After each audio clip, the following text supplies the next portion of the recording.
Good evening. We'll be in Acts 12. Recap from 11. Peter returns to Jerusalem.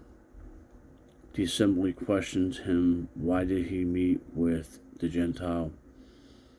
And Peter explains about his dream about clean and unclean and common. Acts 12.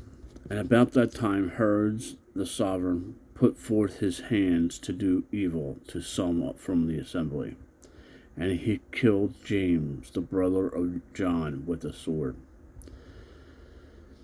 And seeing that it was pleasing to the Yudahim, he proceeded further to arrest Kepha, Peter, as well. And they were the days of unleavened bread. And when he had seized him, he put him in prison and delivered him to 4 squads of soldiers to watch over him, intending to bring him before the people after Pesach. So Peter was indeed kept in prison, but prayer was earnestly made to Elohim on his behalf by the assembly. And when Herod was about to bring him out that night, Kepha, Peter, was sleeping, bound with 2 chains between 2 soldiers, and the guards before the door were keeping the prison. And see, a messenger of Yahweh stood by, and a light shone in the building, and smiting the side of Kepha, Peter, he raised him up, saying, "Get up quickly." And his chains fell off his hands. And the messenger said to him, "Gird yourself and bind on your sandals." And he did so. And he said to him, "Put on your garment and follow me." And coming out, he followed him, and knew not what was done by the messenger was true, but thought he was seeing a vision. And when they had passed the first and second guard posts, they came to the iron gate that leads to the city, which opened to them by itself. And they went out and went down one street, and the messenger instantly withdrew from him. And Peter had come across to himself. He said, "Now I truly know that Yahweh has sent his messenger and delivered me from the hands of Herod and from all the Judai people were anticipating."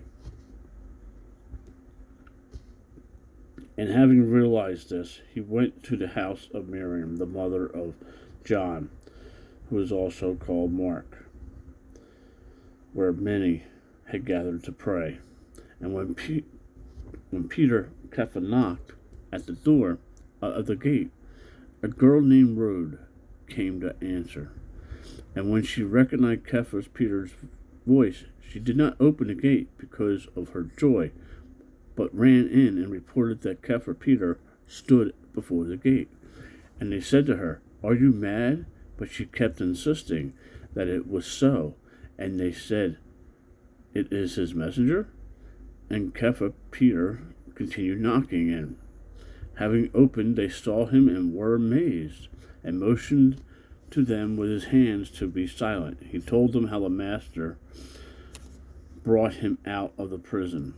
And he said, "Report this to Jacob, to John, and to the brothers," and left and went to another place. Now, when day came, there was no small stir among the soldiers about what had become of Kepha. And when Herod had searched for him and did not find him, he examined the guards and ordered them to be led away. And he went down to Judah, to Caesarea, and stayed there. Now Herod had been highly displeased with the people of Sor and Sidon, but with one mind they came to him, and having made Blastus, the sovereign's eunuch, their friend, they were asking for peace, because their country was supplied with food by the sovereign's country. Also, at the end of Acts 11, there's a scarcity of food. And on an appointed day, Herod, having put on his royal clothes, sat on his throne and gave an address to them. And the people kept shouting, "The voice of a mighty one and not a man." And instantly a messenger of Yahweh smote him, because he did not give the esteem of Elohim. And becoming worm eaten, he died. And the word of Elohim went on growing and spreading. And Barbara and Shaul returned from Jerusalem, having completed the service and having taken with them John, who was also called Mark. Shalom. Make it a great day. Read your Bible.